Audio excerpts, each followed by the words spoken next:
Top Oh, of my screen says meeting is now streaming live on YouTube. yeah, did it just come up? Yes. Yes. Okay, all right, well, let's give it a go and see how long it lasts.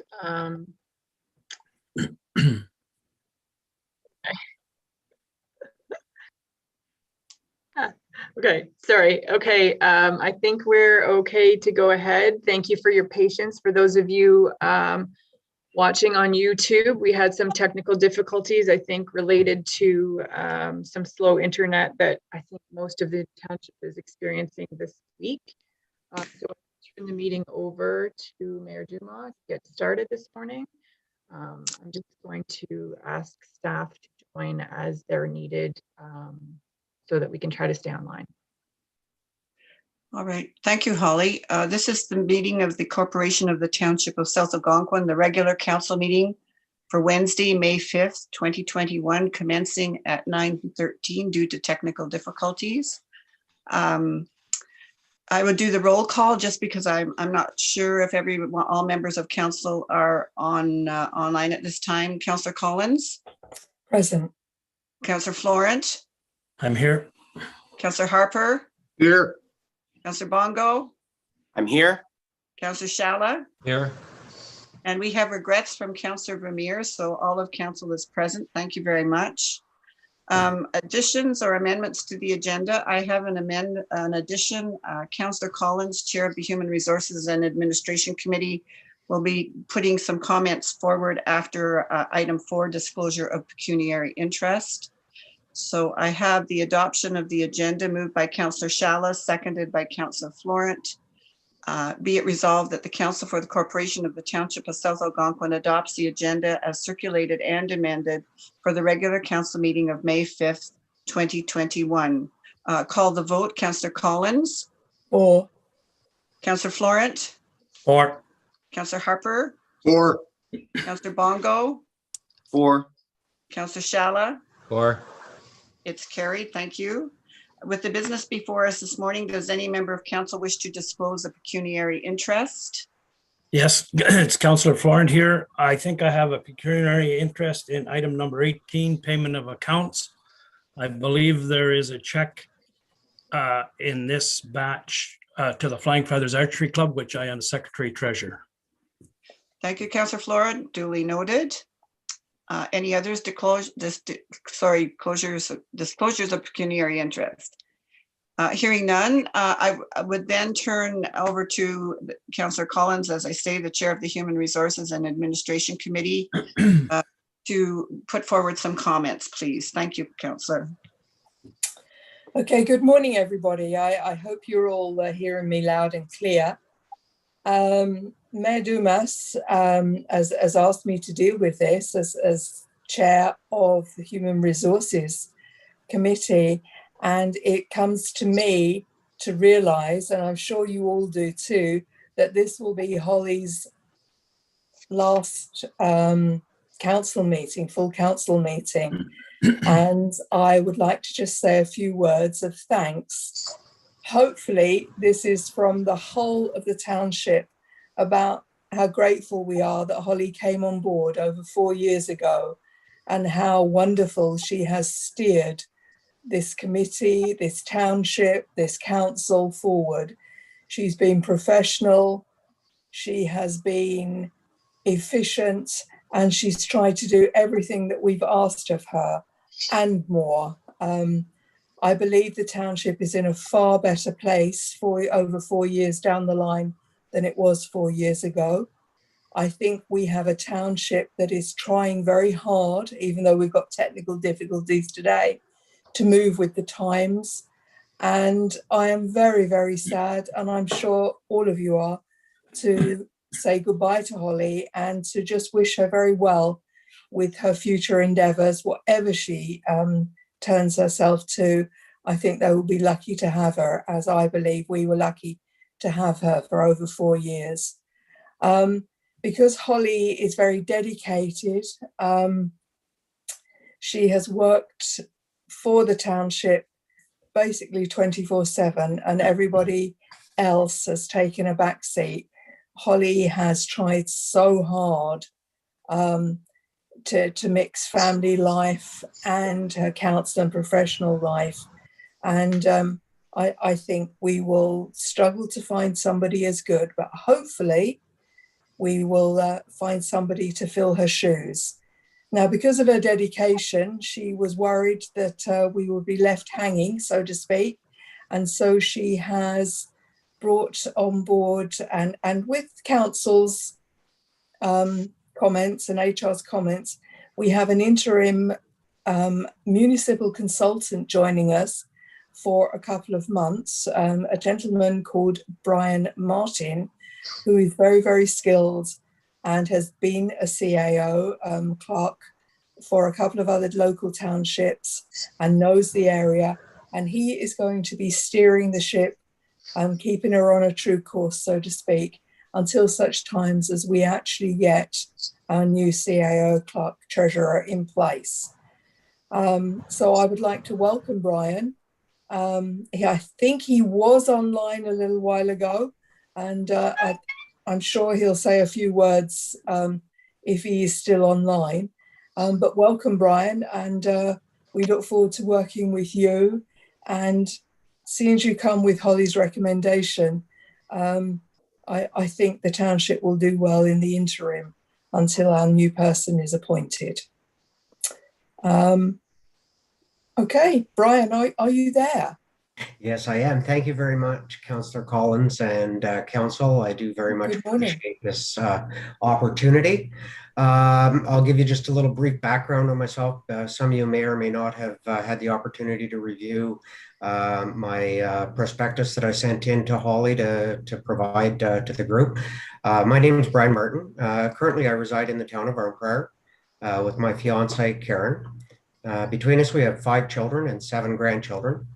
I fulfilled the role of CAO and the clerk treasurer from 1997 until 2019. 17 of those years I spent in the local community of Bonnechere Valley. Since 2019, I've been self-employed as a consultant, doing management and municipal consulting. I'm a certified municipal manager level 3, and I have my AMCT. I've completed courses in municipal law, municipal administration, municipal finance, employment law and human resources, municipal elections, and as well as a number of other courses related to municipal management. I'm a member of the Association of Municipal Clerks and Treasurers of Ontario, the Municipal Finance Officers Association of Ontario, the Ontario Municipal Management Institute, and I was past president of the Renfrew County Clerks Treasurers from 2007 until 2011. I was appointed to sit by the province to sit on 2 Association of Municipalities steering committees. Those committees were during development stage as Asset Management Policy Development Steering Group, the 2018 Asset Management Outcomes Working Group. I also sat at the table with the MFOA, the Municipal Finance Officers Association, on the PSAB Public Sector Accounting Board Steering Group when we were transitioning our accounting practices. I'd like to take the chance to thank Mayor Dumas and all of Council for this opportunity to assist you during your transitional phase. I was in the office Monday and Tuesday this week and have had an opportunity to meet several of the office staff in Whitney. And I do look forward to meeting the rest of staff and council and working with them during this transitional period. Thank you very much. Thank you. Thank you very much, Brian. And we are very grateful that you have agreed to step on board to in this interim period. We have the steering committee or the recruitment committee have worked very, very hard, and we have a presentation, I believe, from Lise from Delphi later on to explain where we are with regards to your replacement, Holly. But back to you, Mayor Dumas. Thank you very much, Councillor Collins. So we will continue on then with the agenda. We're at item number 5, and our Planning and Building Administrator, Tracy Cannon, will lead the discussion in regards to the public meeting zoning bylaw amendment You're going to, oh, okay. ZBA 2021-01. I'll hand it back to you, Tracy. Thank you, Mayor Duma. And as staff, I know personally that I've said it before in a committee meeting that I'm going to miss Holly immensely. Her knowledge, her professionalism, her compassion for the township, and her ear to listen to staff when we, and get our advice when there's a question on the table. She's always been very open with us and takes our feedback seriously. So thank you, Holly. We're going to miss you. And Brian, welcome. We will be picking your brain, I'm sure, on many things, like I already started yesterday. So that's my thoughts on that. So this is a public meeting for a zoning bylaw amendment for application ZBA 2021-01 for lands locally known as 102 and 103 Grouse Lane. These lands are currently zoned as shoreline residential. Excuse me. The C of A had granted provisional consent, and part of that included a condition for a zoning bylaw amendment to bring the proposed severed lands and the retained lands into conformity with the zoning bylaw. The notices were mailed on April 12th to property owners within 120 meters, and notice signs were posted by staff as well. I didn't receive any excuse me, requests for the applicant or members of the public to attend the meeting or and as it was on Monday. I did receive a call from an adjacent property owner inquiring about the map that was included in the notice. And it's important to note that with property lines and ownership, it's in that map. And it's important to note that the maps that I include in the notices are to scale, and they're to basically be used for information of where the properties are located within the township. And I explained that to the adjacent landowner, and the survey would be the document that would be used to confirm that. It is recommended, the zoning bylaw, that the proposed severed lands be zoned shoreline residential with an exception 3. And Holly, if I can ask you to go to one of the maps within the, it's on page,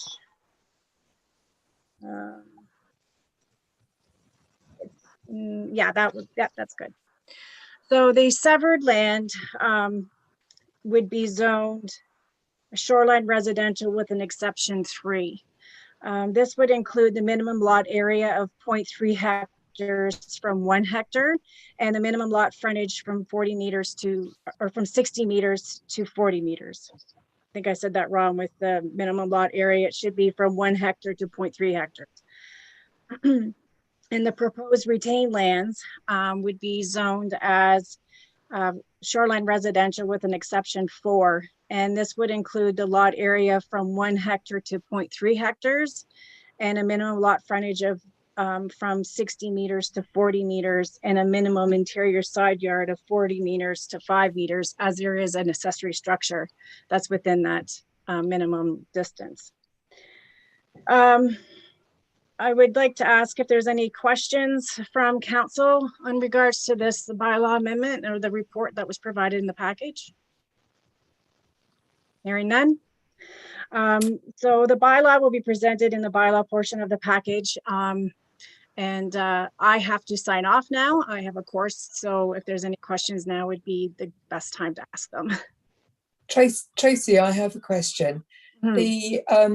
The right of way, the access onto where from the severed land across the retained land, that point of access, is it a deeded right of way onto Grouse Lane? Is that what we're seeing here? Yeah, so that was confirmed in the zoning bylaw amendment. It has nothing to do with the zoning, or sorry, with the consent application. It doesn't have anything to do with the zoning bylaw amendment. But yes, all the easements have been taken care of for all 3 of those property owners to have access to Major Lake Road.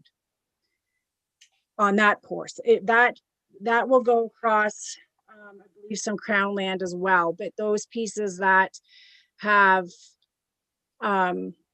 right-of-ways or entrance over other properties have proper easements put in place through the consent application. Thank you. Okay, that's all for me, Mayor Duma. Thank you, Tracy. Good luck on the course. Thank you.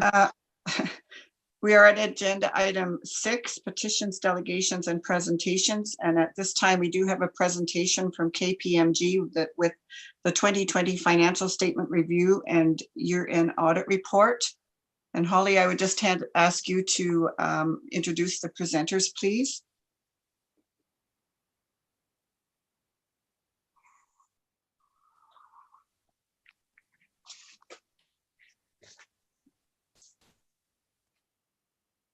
Muted, sorry. So we have Tiffany with us again, who was here last year and did our presentation. And Tiffany, did Valerie sign off? Yeah, I think she had another meeting to get to at 9:30. So okay, yeah. Okay. So I guess I just want to thank staff and Tiffany and her staff for the work that they've done. Done some good things this year with the audit. And without further ado, I'll pass it over. I think Tiffany's going to share her screen.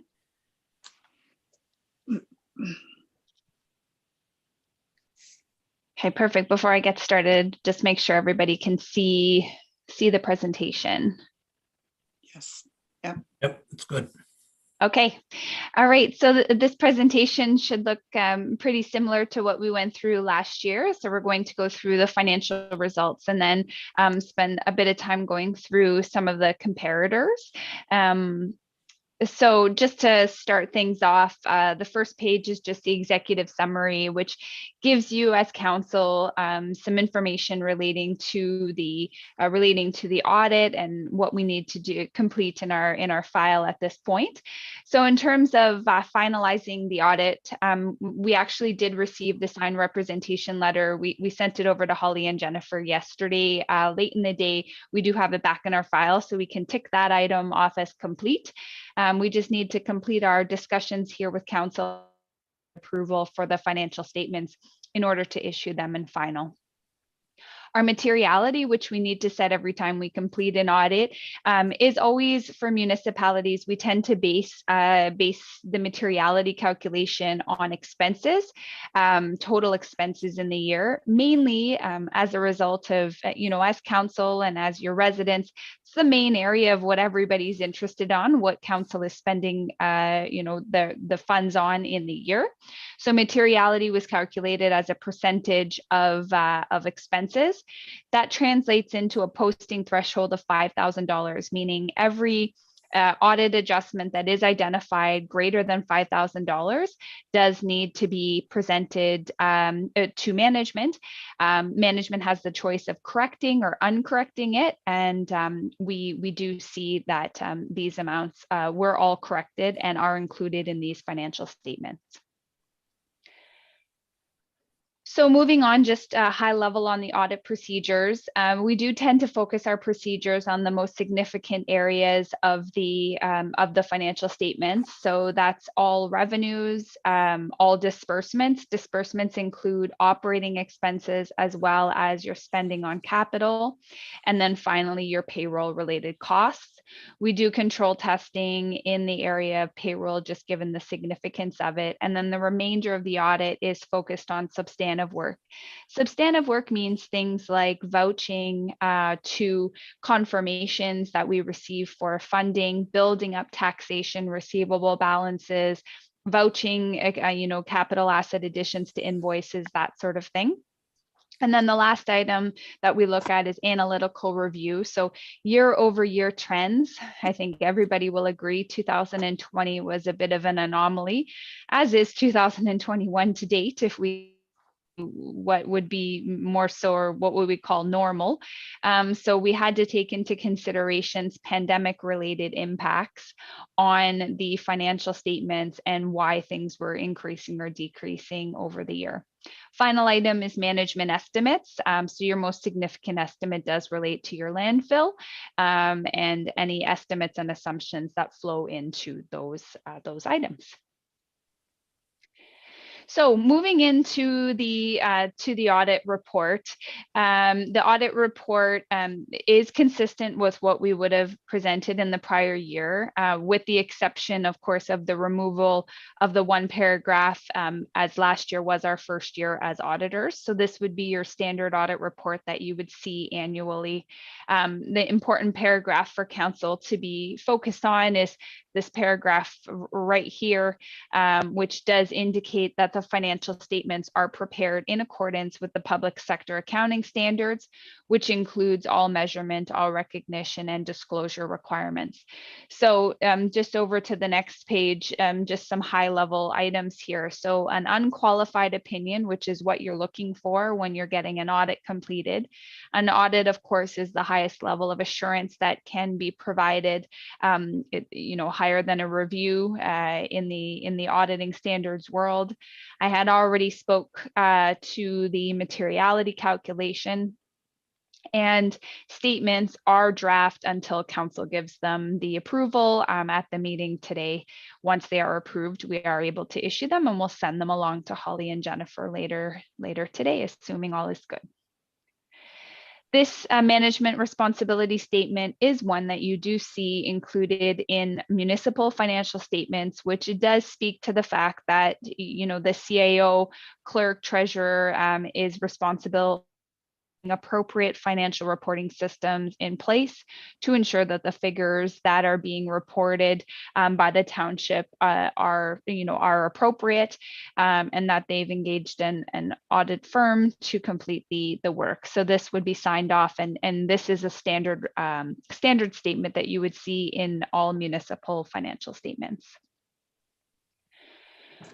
Okay, so finally moving on to the numbers. So you'll see on the screen right now, this is a snapshot of the assets and liabilities of the township as of a point in time. So as of January 31st of 2020, so we had about 2.5 months or 3 months of what we would call normal ongoing operations.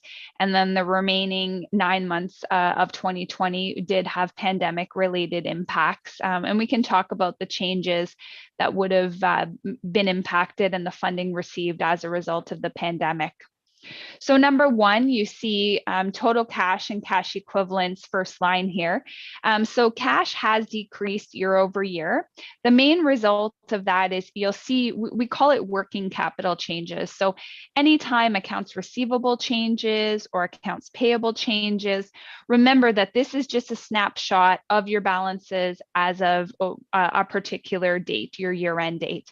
So you can see that accounts payable and accrued liabilities have decreased, which is the main driver of why you're seeing that decrease in cash balance. So if check payments are made as of the end of the year, a check run done before the end of December, you're going to be seeing a lower cash balance, but a correspondingly lower accounts payable balance. That decrease in accounts payable has been offset by the current year surplus. So that's the main driver of what we're seeing in that balance there. Taxes and user charges receivable. These are up just a little bit. We do always, as you might remember from last year, go through an analysis to say, what are the aging buckets, 1, 2, past, years past due, looking at interest and penalties, and then looking at taxes receivable as a percentage of the tax levy.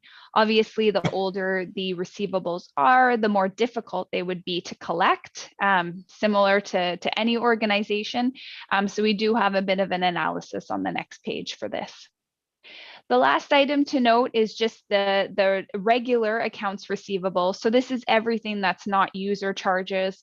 So could be things like any grants that are receivable, HST receivable as of the end of the year.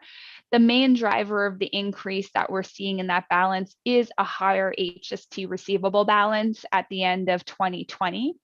As well as an additional amount of grant funding that's receivable at the end of the year for the Clean Water Wastewater Fund. So that was about 23,000 or so.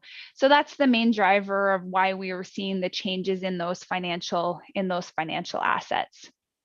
So taking a peek at the composition of taxes and user fees receivable, you can see that, yes, there was an increase, but what I want to point out to council is this number right here. So while there was an increase, the majority of the items that we're seeing in the increase are in the current category.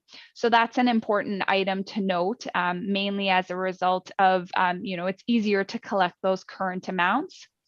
You see that your total amounts, total receivable as a percentage of your levy has increased slightly, which does make sense because you do have a higher amount of current receivables which are outstanding. A lot of questions that I get a typical range for this, and in about the 15 municipalities that I work with in and around Northern Ontario, this really does range from about 8% to upwards of over 20%. So obviously being on the lower end of the range is where you want to be, because this is showing you that you have a lower amount that is to be collected as of the end of the year. Moving on to the next section, which is the financial liability section. You do see accounts payable here has decreased on a year-over-year basis. The main driver of that decrease is the prior year did include a large invoice that was owing at the end of the year for the purchase of the excavator. So that one-time larger invoice was paid obviously in 2020. So it no similar large amount that was owing at the end of 2020. So that's why you see that decrease there. Deferred revenue has decreased. Mainly included in that is the federal gas tax dollars. So when those are unused for capital, they're deferred and carried over to the subsequent year. So what we see in 2020 was a use of those federal gas tax dollars for capital projects. So that was the main driver of that decrease. Final item is the landfill closure and post-closure liability. I think everybody sees what has been happening in the interest rate environment in the current year. If you're going and getting a mortgage or anything like that, or trying to invest, you can see that those rates are a bit different than they would have been a year ago. So the main reason for the decrease that we're seeing in the landfill obligation here is changes relating to both the discount and inflation rates. So it wasn't a change in anything relating to the costs associated with the closure obligation. It was mainly the rates that drove that $5,000 decrease in the current year. Last item to note on the statement of financial position is in the capital section here. So you do see that tangible capital assets was up to 9.3 million compared to 8.8 million in 2019. That was as a result of about $950,000 of capital spending, offset by the amortization expense of about $525,000 on those balances. So just as a reminder on what the spending was, this is not, we tried to go high level and look at what spending had occurred on the major projects. You can see definitely, the first three, or number 2 to number 4 is a lot of the road work that was completed in the year. There was a plow truck that was purchased as well, a trailer, some work on the fire truck, fire hall, some work on the community center, work in the municipal office, some park fixtures, and then some additional miscellaneous amounts that were spent as well. So those were the main items of the capital spending which occurred in the current year. Now moving on to the statement of operations. So this is all of your transactions from January 1st of 2020 to December 31st of 2020. So for the 12-month period. So just starting here and looking at total revenue, you do see property taxes are up, and that was a combination of the assessment values that are utilized for purposes of calculating tax revenue had increased, as well as a small increase in tax rates in the year as well, both contribute. User fees are up in 2020. Main reason for that is some additional user fees associated with garbage disposal and some additional user fees within the fire department as well. Some government transfers, you do see that amount is down to $1.4 million at the end of in 2020. And that really is the combination of a number of items. Your government transfers include both your provincial grants and your federal grants. So you might remember in 2019, the province of Ontario did provide modernization funding, and South Algonquin had received almost $400,000. It was an interesting amount of funds because there wasn't a particular, you were supposed to use it in order to work on modernization and efficiency projects for the municipality, but it wasn't, thou must spend this directly on a project. So as a result, there was almost $400,000 of province of Ontario revenue included in the 1.6 million in 2019. This decrease, because that was only a one-time amount of funding, it did not repeat in 2020. And that decrease was offset by a few increases. So number one, you did get the first amount of the Safe Restart funding in response to COVID. So that was about $150,000 in 2020. And then you heard me say earlier, more deferred revenue was used for capital projects, which were funded by the federal gas tax dollars. So those amounts were brought into revenue as well. So about $120,000 in the year. Other revenue, I would say other revenue has decreased, and it's what we're seeing across the board. Lower recreation revenues, which makes sense as a result of closures as a result of the pandemic, and lower interest income, investment income noted in the year as well. Moving on to the expenses, you can see on a total level, so 3.38 million versus 3.35 million in the year. So a small decrease in operating expenses in the year.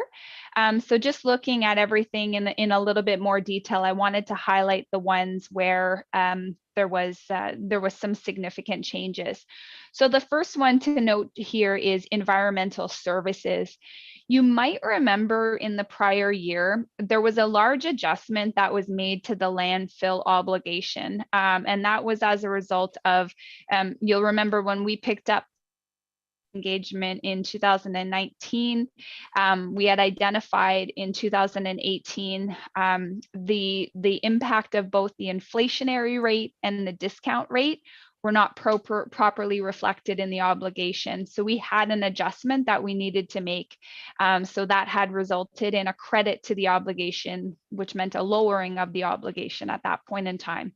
That doesn't repeat because we have correctly included the inflationary and discount rates now. So that was just a one-time adjustment in the year. Social and family services, you can see 614 to 640 in 2020. There was an increase in the amount of the annual levy that was paid to the DSAB. So that's an item that caused an increase in expenses there. Those increases were offset by decreases when we look at transportation services. So just over $1 million to $928,000 in 2020.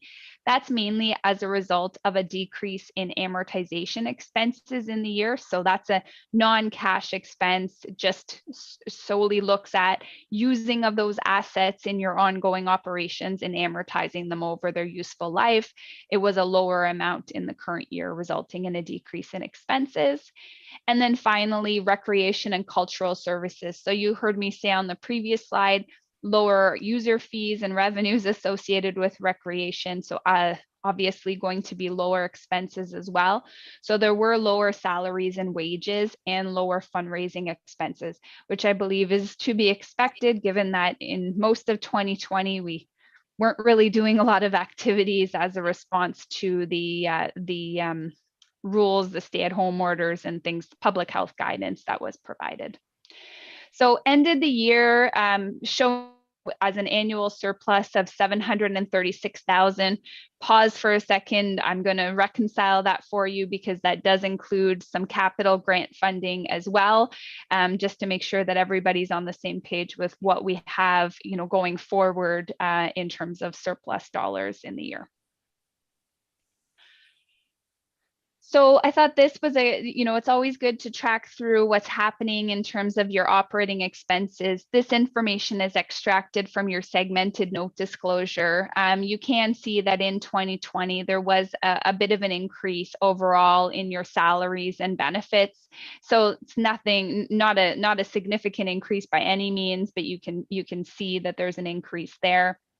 Materials is always an interesting one. So in any given year, this can fluctuate based on whether or not roads projects are deemed to be capital or not. You saw a few slides ago that there were 3 different roads that were deemed to be capital. So meaning that they do have, they are going to be extending the useful life of those assets for a period of time. If it's just regular maintenance work that needs to happen on the roads, that is not capital, and that's just regular operating. So that's why you see these kind of fluctuations that can happen, because a significant amount of what's included in materials is included in the transportation department, and mainly as a result of roads work. So given the increase in the capital items in the year, that's why we're seeing fluctuations there. Contracted services are up just a little bit in the year, not really anything significant there. External transfers, you heard me say that the DSAB levy was increased, so that's mainly why we're seeing the increase in the external transfers. And the amortization was down, which was particularly noted in the transportation area, as we had just looked at. So I think this page is important, as I mentioned. So sometimes when we're looking at the financial statements, we'll say, okay, wait, we have $736,000, that's a surplus. But please do remember that the way that you budget as a council to figure out what your tax rates are going to be is different than what we do in the financial statements. A number of years ago, the accounting standards changed to say, hold on a second, you actually have to set up your tangible capital assets. So it almost results in a bit of a mismatch, I'll call it, because there can be grant revenues included in your statement of operations for which there are no expenses, because those expenses are actually assets that are included on your balance sheet. Hence why reconciliation here to take out everything capital relating to, in the year to say, okay, what's the true surplus? So included in that $736,000 surplus, we have to add back the amortization because that's a non-cash item. We then have to say, okay, well, the township did spend $974,000 on capital, which included in this number here, the 700,000, there is some government grants like your federal gas tax dollars and things like that that are used to fund those capital. There was a change in the reserves, which means that the reserves were used or amounts were put in reserves for future purposes. So what we end up with was a total operating surplus in the year of about $280,000. That $280,000 surplus is currently sitting in the general reserves of the township. So I'll show you that in just a few slides to show you where that sits. And then the overall general reserves, you might have remembered seeing them called reserves set aside by council. Those amounts did decrease 66,000, and that was just as a result of use of those funds on expenses that were related to the reasons those funds were set aside in the first place.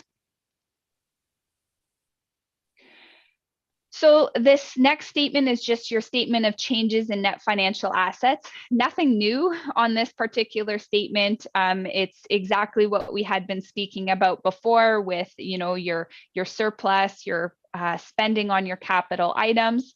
The thing to note, I think, which is great for the township, is you had a further increase in your net financial assets of 234,000, which puts you in a stronger working capital position, stronger reserves, to what I think if this year has taught people anything, it's the importance of making sure that you do have those funds set aside for a particular purpose. I hope we don't have pandemics like this that happen, on an ongoing basis, but at least you're set up well in order to weather the storm, shall we say. So this was the slide I was referring to here, which is the change in the surplus. So you can see that there is additional amounts that are sitting here in the general fund. So that's important. That's important to note right there. You see the drawdown of the reserve set aside by council as well. So the remaining amounts are obviously just sitting in the general fund for the future. And then in terms of the wrap up of our audit before we get into the benchmarking, as I had mentioned, just need the approval of the statements by council.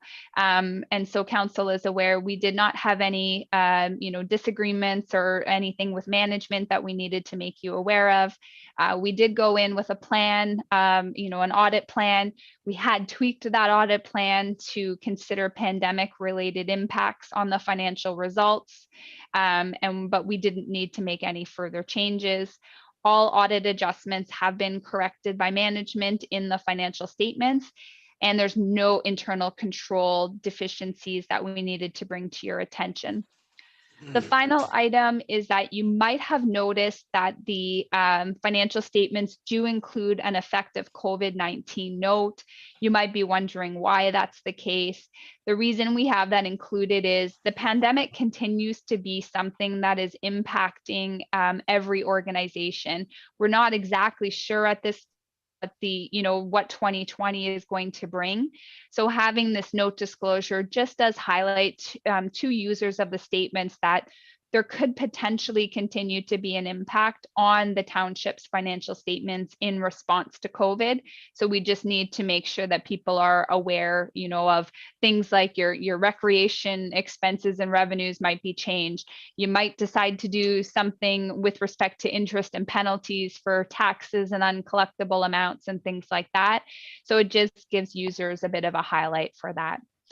So before I go into the benchmarking, perhaps I'll just stop sharing for a second because I can't see everybody's faces and see if there's any questions that anybody might have to go through first.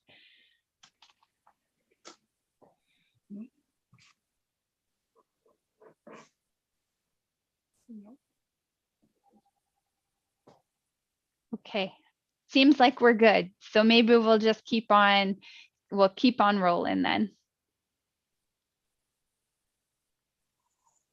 Making sure everybody can see the screen okay? Okay, perfect, thank you.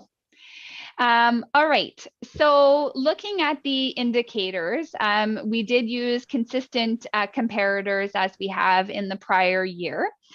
So the first comparator is your financial assets to financial liabilities. So think of this benchmark being, if today somebody told you you needed to pay off every single liability that you owed as of the year-end date, would you be able to do it? Or would you need to go and get additional debt in order to be able to do so? So anytime your ratio is greater than 1-to-1, you have a sufficient amount of assets to cover off your liabilities. You can see that South Algonquin is continuing to improve that financial assets number. In fact, you heard me just say in the current year, you had an additional increase of $235,000 in 2020 to your financial assets as well. So this does allow you flexibility in the event that you have, unexpected expenditures, you have the funds available to be able to weather that storm. I would definitely say too, in comparison to your peer group, you're on the higher end of the range there. I'd love to tell you I know what caused that spike of what we're seeing in McKellar there, but keep in mind, everybody, that this is a number that can be easily changed as a result of, timing of cash coming in the door for, grants. Let's say you got a large, advance on a grant right near the year end. That's going to shoot your cash balance up and cause spike in things like your financial assets. Needless to say, you can see you're aiming for 1-to-1, significantly over 1-to-1, which is great to see. Now this page I wanted to spend just a second on, because if you had went and looked at this, you might be wondering what's going on here. And I had the team redo these numbers a few times. And what was uncovered is, so you see that at first glance, it looks like there's a decrease in 2019. And I said, wait a minute, that's not correct. There hasn't been. Your financial results have been increasing over the years. So unfortunately, what had been identified was back in 2018, the reserves that were included in your FIR, the amount was not correct. So the amount was about $800,000 too high. So the amount of your general surplus was included in your opening reserve numbers. When we started to do the FIR in 2019, we corrected that, corrected the opening balance and flowed through the adjustment. So because that FIR is the one that was filed with the ministry, I've went and I've just redone the numbers to make sure that everybody's clear. So 2018 for South Algonquin, the number actually was $815 per household when you look at the corrected balances that we had flowed through in 2019. 2019 at 901 is the correct number, but you can see that steady trend upwards from 2018 to 2019. That's as we look at what's happening with the reserves and the obligatory reserve funds, which are the gas tax dollars in 2020. But I did just very much want to highlight that to council, as the 2018 number is artificially overstated in that previously submitted FIR. So it should be more in the range of about $815, which then shows that steady trend. Now, you are, if you're looking at the remainder of the reserve funds, in comparison to your peer group, you are on the lower end of the range, but you can see a consistent amount going up. The other thing that I will caution is to say, there is a significant amount of funds in your general reserve. So keep in mind, these calculations are just that reserve set aside by council number.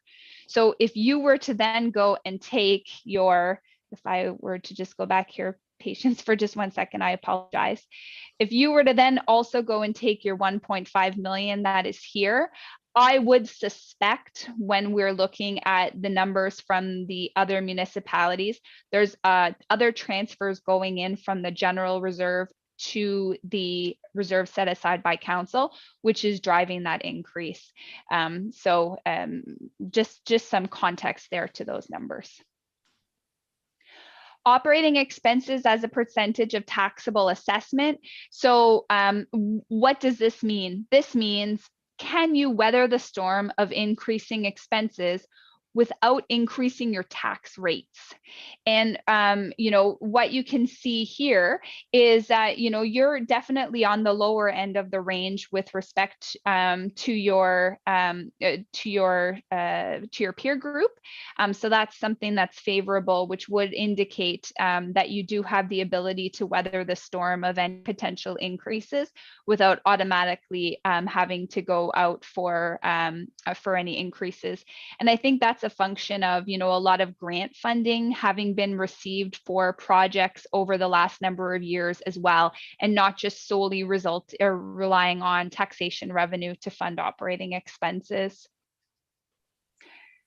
Capital additions as a percentage of your amortization expense. You might be wondering, well, why do we have this number and what's going on here? Again, we weren't around in 2018, but you might have remembered there was a bit of a correction that occurred in some capital restatements back in 2018, which is skewing this number there. So that would be more in line with what we would usually see every year. So it's just, and this slide, I would say, in combination with one of the others, it shows you're investing in your capital and the ability for you to to be able to continue to invest in those capital dollars. So you're definitely in the range of your comparators there as well. Residential taxes per household. I always say, when you're looking at this slide, have a look at this slide, have a look at what the reserves per household is. And there's always a correlation basically between those two. So you would be on the lower end of the range of residential house taxes per household. I'm not saying it's bad or good to be in, at one spot or another. My only comment would be, if you're on the lower end of the range, you definitely have a bit more flexibility than other municipalities do when they're at the higher amount of residential taxes per household. So just to consider any upcoming upcoming projects, operational needs, capital needs that you might have, and how you can look at those being funded.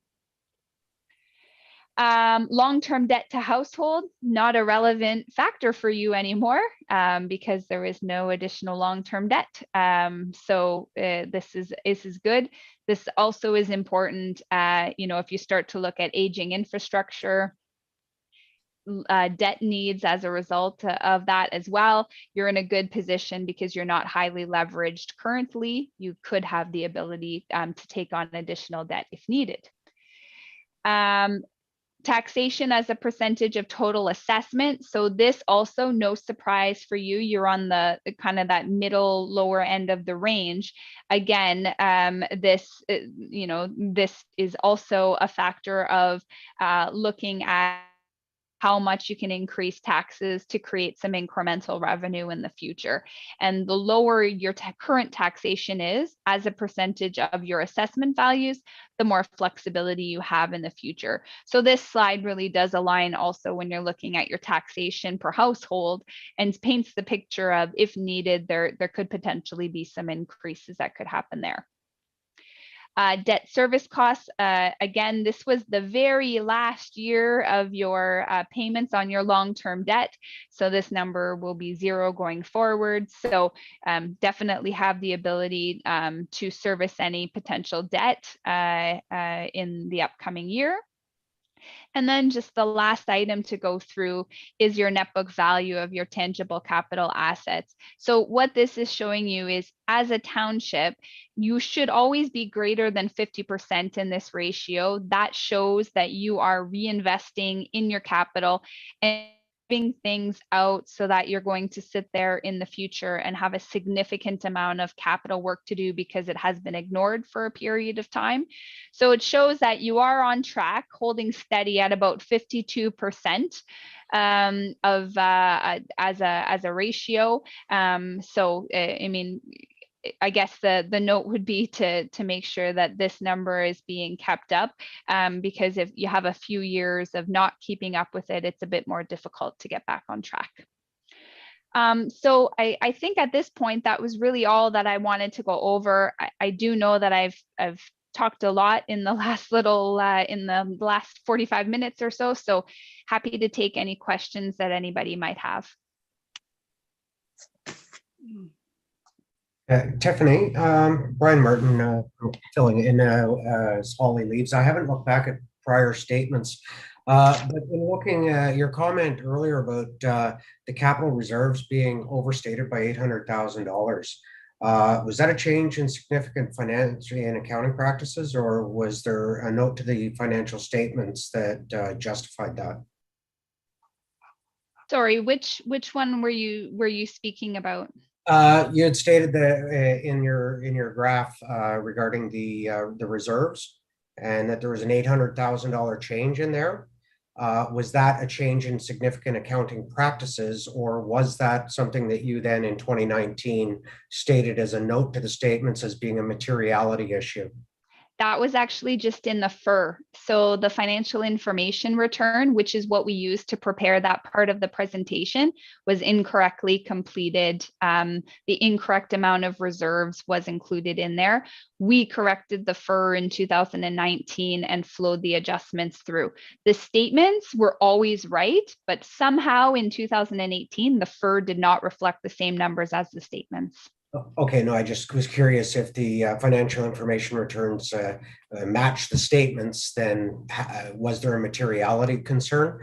And the other issue you mentioned in the FIR was the one second here. The capital additions, and there was a change or a misstatement. Was that also just in the FIR, or was that in the audited statements as well? No, that one was back in 2019, and that was before we took over as auditors, but there was a prior period adjustment, a restatement of those financial statements for that item. So that was a note to the statements then? Yeah, yes, it was. And just one other thing that I noticed you didn't mention, and I'm not sure how familiar council is with the amortization and the accounting side of municipal account finance, but when we receive grants, those are taken in the year that they've been received versus the asset amortization, which is amortized over the life of the asset. So if you get $1 million and you amortize it over 20 years, it shows differently on our statements, where it shows a surplus in general in the current year versus a declining balance moving forward. Yeah, absolutely. And that's why I tend to do the one page, which is the reconciliation of surplus. To your point, Brian, it is definitely a bit of an anomaly because, in any other set of financial statements that would be, in the public sector, there would absolutely be matching between what the amortization is of the asset and the capital grant. They're brought into income at the same time, so you don't have that fluctuation. And not a perfect science by any means, but that's why we do complete that reconciliation where we do the add back of the amortization and the deduction of the current year expenses to at least have a reasonable idea of in the current year where it sits. But your point is absolutely well taken, and why we always feel it's important to highlight. You may have, don't think you have a $736,000 surplus, because you don't. We have to go and adjust all those capital items to reflect the differential. Yeah. Thank you. Tiffany, Richard here. What I take from it is encouraging it to hear we are set up to weather the storm. I like those words. And it certainly sounds like you've worked, or Jennifer has worked very well with you, and thanks to her. And anyway, that's all I have to say.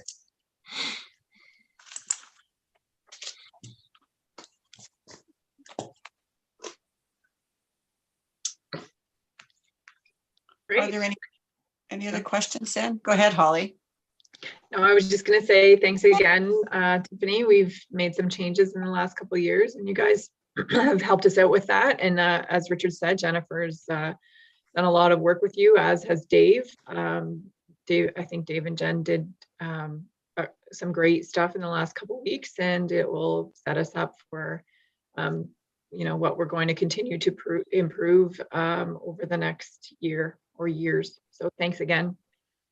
Yes, and thanks on our side to your whole team. The audit only works when we have everybody working together. Thanks to Dave for the digging into some of the amortization and capital questions that we had, and Jen, of course, for creating everything and getting it to us on a timely basis. You have quite a great team, although I'm sure everybody's going to be sad to see you go, Holly, for sure. Thank you. And I think I'd just like to highlight, that Tiffany and Jen and Dave and Tiffany's team worked through this COVID style. So everything, I think I alluded to it in a meeting before, usually they come in, we put everything in the council chambers, they go through the books over a few days and kind of reach out and pull the things that they need. So if everyone can just imagine that all of that work was done this year via scanner and email and, you know, a lot of back and forth. So kudos to everyone for, again, the 100% more work that we're doing because of COVID. So thanks again, everyone. Thank you, Holly. All right. Thank you, Tiffany, as well. And we will then go back to the agenda of the council meeting. And we're at item number 7 in the agenda, minutes of the previous meetings. And maybe I'll just let you catch up with me, Holly, if that's okay.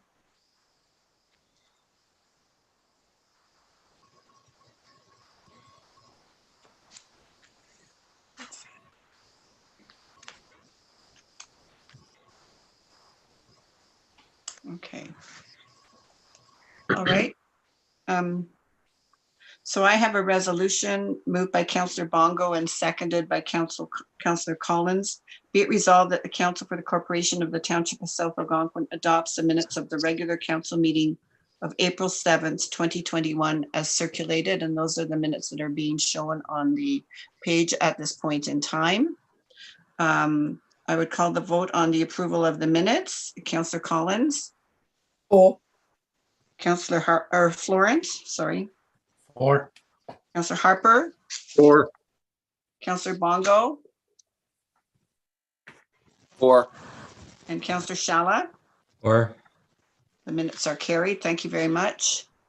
The next set of minutes are the HR and Public Relations Committee meeting.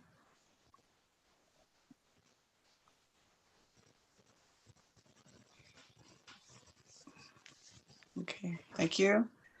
I have the resolution moved by Councillor Harper, seconded by Councillor Shala. Be it resolved that the Council for the Corporation of the Township of South Algonquin adopts the minutes of the Human Resources Administration and Public Relations Committee meeting of April 14th, 2021 as circulated. Call the vote. Councillor Collins. For. Councillor Florent. For. Councillor Harper. For. Councillor Bongo. For. Councillor Shala. or, The minutes are carried. Thank you very much. So we're at item number 8 in the agenda. This is the committee, staff, and councillor reports. And the first report we have in this section is the fire report. Sorry, I'm just going to ask the fire chief to log on. He had logged out because of the Wi-Fi issues. Maybe we could go to Dave's report while I'm getting him logged on. Okay, fine. Thank you very much. So, sorry. So we would go to Public Works and Operations report with Superintendent David Gatley. Dave, if you could, Council and Dave, if you could look at that report. Thank you, Mayor. Okay. Just give you a quick overview. I know it's a busy meeting today. We completed sweeping operations about a week earlier than last year due to the dry weather for the entire township.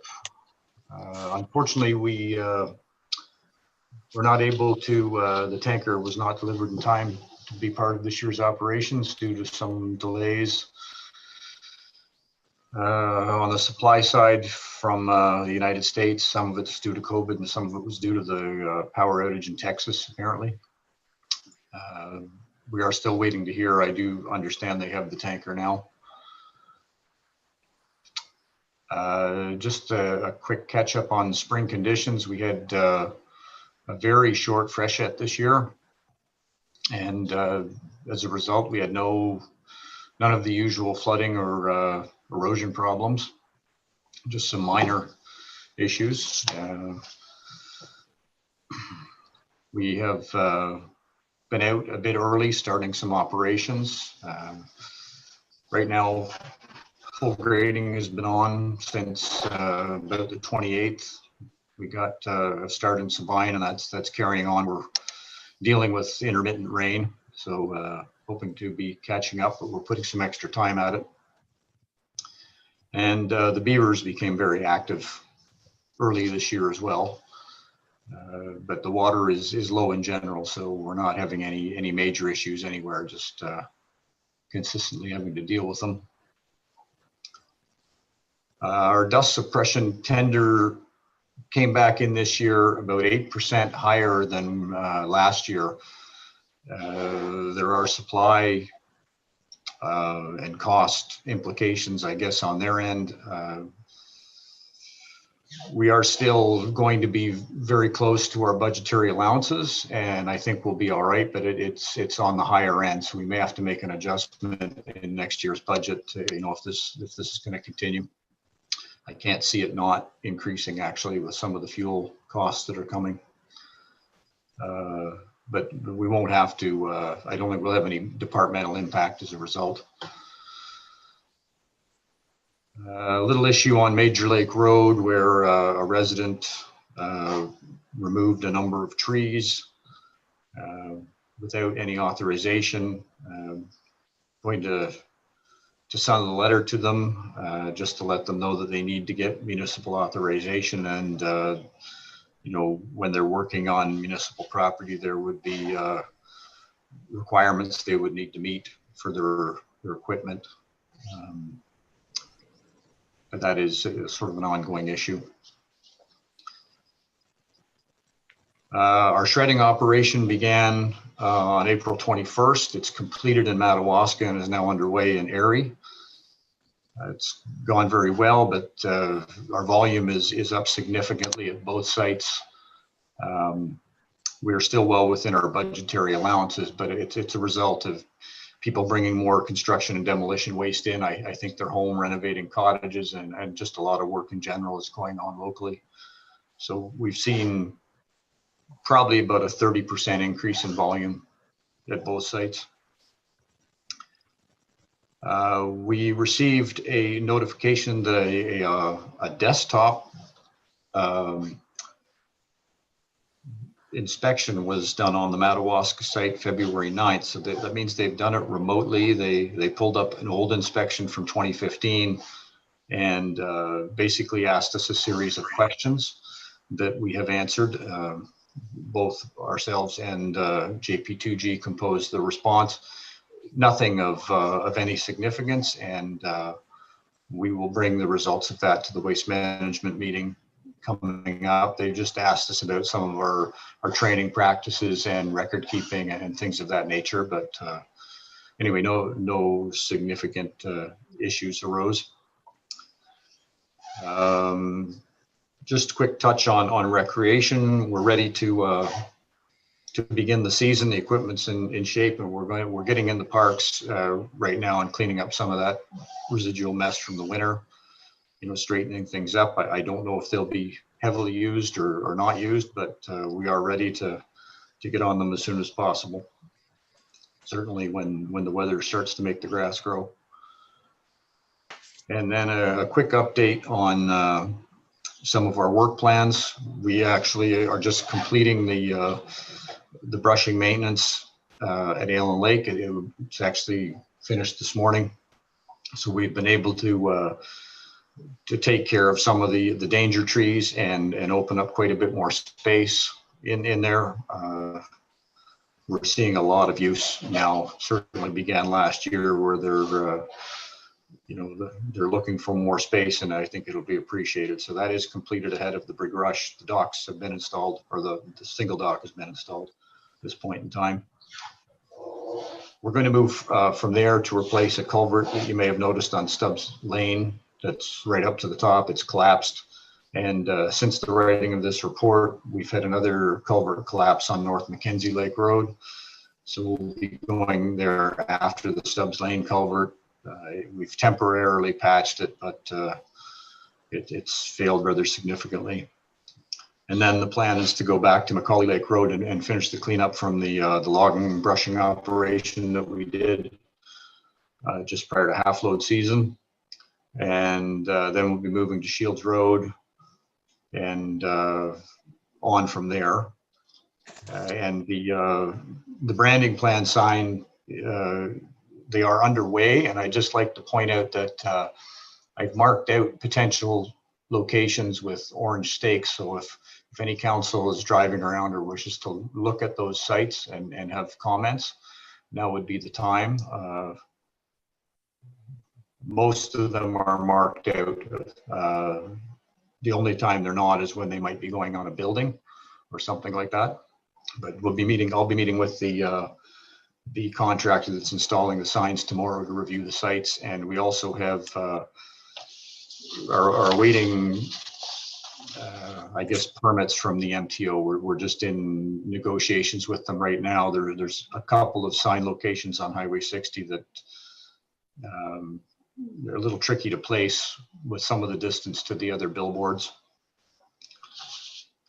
One other thing I would just like to add in is we have an opportunity to replace the loader bucket. We found a used bucket from a machine that caught fire that another contractor has available. Our bucket is in quite worn out shape. It needs to be rebuilt, and this is quite economical. And it looks like we could pick it up within our maintenance, within budgetary allowances. So we're going to be pursuing that. And it's a 4-in-1 bucket, so that means the clam would work again. And anyway, be a big help if it pans out that we can get it. And that's. Anyone have any questions or talk about it? I have a couple of questions, Dave. First, I have a comment. I want to apologize if I overlooked your contribution during the audit process. Sorry about that. And I did notice where the stakes were in just slightly off the center of the cenotaph. And I'm just wondering, I thought during discussions when we were talking about this sign that we talked about it possibly being over on the side by the washrooms or maybe back where the memorial sign is. I just think where it is, to me anyway, maybe my heart's in that because I had something to do with constructing the cenotaph, but I just think putting a sign of that nature in front will sort of take away or disrespect maybe the people that contributed to World War II and lost their lives. And in the one in Madawaska, is it going in? So Richard, can I just stop you for a second? You're talking about different signs here. So you are talking about the community signs, and that's not what Dave is talking about. He's talking about the branding plan signs. So the Township of South Algonquin and the name. So if you can think about J.R. Booth Park and that J.R. Booth Park sign that's right at the beginning when you pull in the parking lot. So what will the one say at the cenotaph? It will say Gale Erie Lake Memorial Park, Whitney, Ontario, Township of South Algonquin. Remember the signs that we sent you that had the chickadee and the red writing that had the name of the parks? Okay. Well, we just paid for a sign that put behind the cenotaph there. Is it possible that maybe it could go over just out behind that flower box that's over towards where the outdoor privies are, that side on the way down to the dam? It just would be more out of the center. I don't know. That's just my. That's actually, I can speak to that quickly, Richard. That sign is placed 45 meters from the edge of pavement, which is a MTO requirement. And I didn't put it right in the center because my intention was not to block the view of the cenotaph or the lake. So it could be offset more towards Galeri. I thought it might get lost or possibly interfere with the fire department if we put it over to the left-hand side. But either way, I just didn't want to block that view of the lake and the dam. A lot of people in that parking lot, and they do want to be able to see the cannon and the cenotaph. And so, due to the terrain or the elevation and the sloping, etc., I don't see the fire department ever using that area back of the firebox or the flower box rather. Anyway, that's my thoughts. And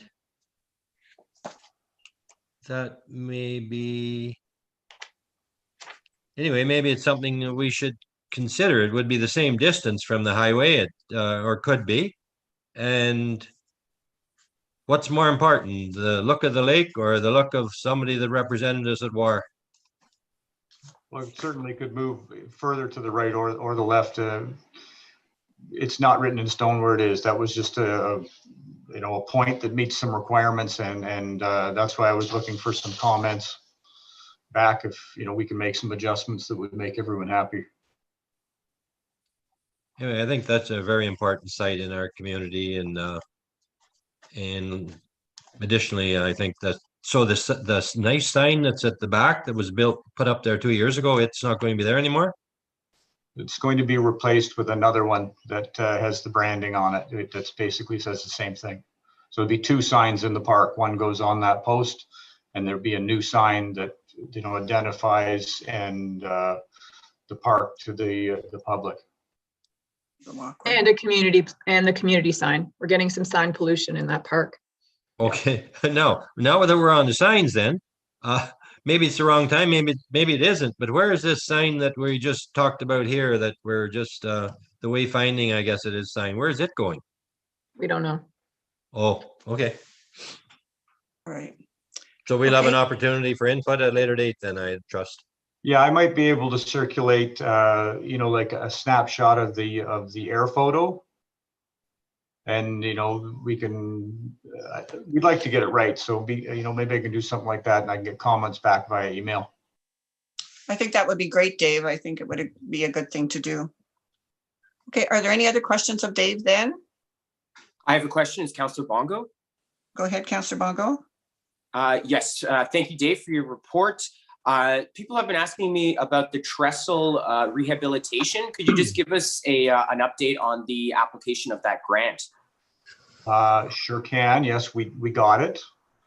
The same day that we were notified that we got it, I forwarded our historical drawings from the last time, the engineer drawings from when it was built, to the engineer that's going to put the tender together. So it is underway, and we're hoping to see that project, I would say after Labor Day is what they thought. Sooner if possible, but it's being put together right now. And just to let you know, I did mean to get back to you. I did check out that issue at the Erie Trestle, and I will send you an email on it later. But some of those concerns, I think, could be addressed in the project. Super, that's great. The community will love to hear about that, and that the grant was accepted. So thank you for all the good work. Maybe I have one more, and I don't know who will answer this, Holly or Dave, but can I be updated, or council can be updated on that road name change at Hay Lake? On the Hay Lake Road. Finished. Signs are up. For Bennett Road? Yeah. Okay, excellent. Thank you. No problem. Thank you. I'd just like to make a comment, Holly, please. Sure, Dave. As for that branding sign location at Glary Lake, I think it's just fine. It doesn't, when that sign is in place, it's not going to interfere with the view, as Dave pointed out, of the lake or the Seventh Ave. I don't think it's going to be a problem. Instead of moving it to one side or the other, leave it where it is. I think as long as we're all thinking about the same sign, because Richard, if you think about the one that's in J.R. Booth Park, it's not that big. It's just a sign signifying that you're in the park. But I agree, if we were to put those big 4x8 signs in that location, it would be too much. That's correct. But this is not a 4x8 sign, is it? No, it's smaller. I think it's 3x5. I think Dave's approach to send something out visual to council would be a good idea, and we could give feedback. So are we finished then with Dave? Okay, could we go to fire report? Holly, could you just, I have to go. My phone has rung 3 times. I really need to go and see what's going on. I'll be back. So would you just do the fire report? And I just need to check my phone right now. Sure. Thank you. Let me just get there.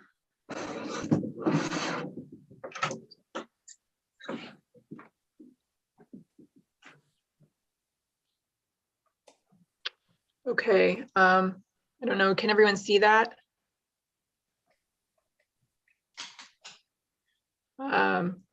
Chief Kruger, can you hear us? I can, yes. Okay, I'll hand it over. Okay, good morning. Thank you.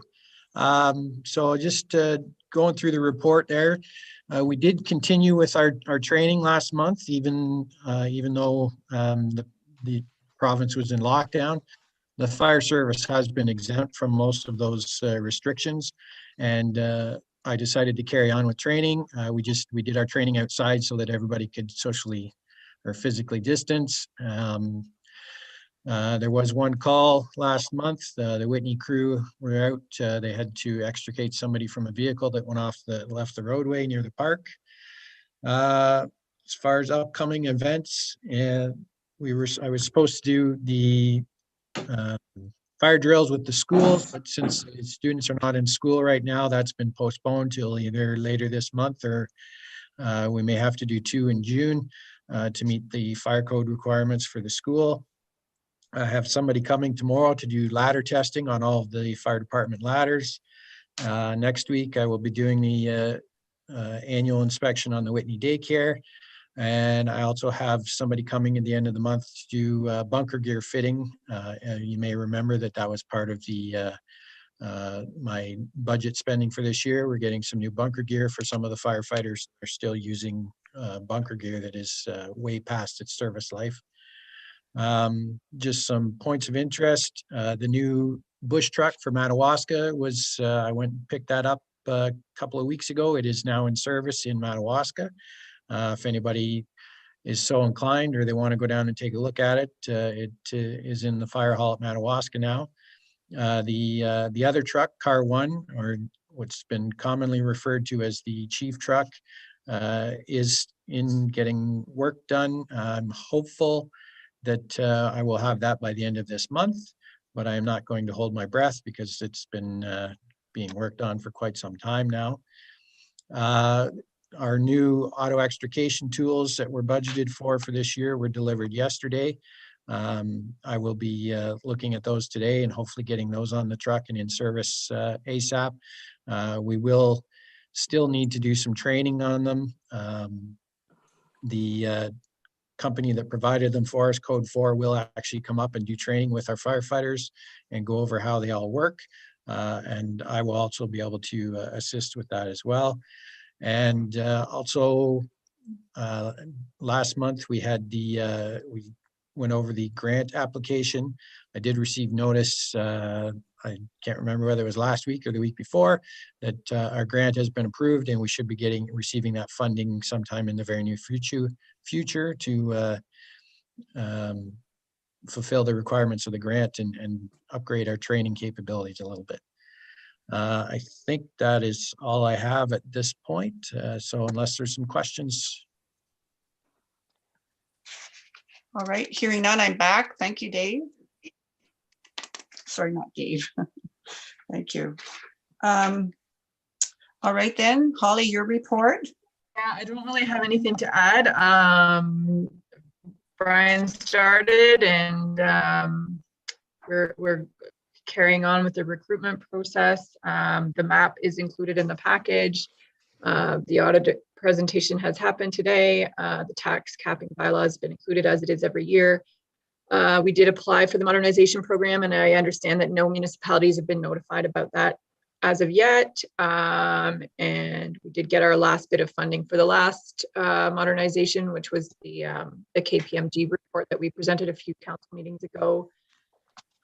A bit more cannabis implementation funding, and Jen has completed her public sector certificate program for level 1.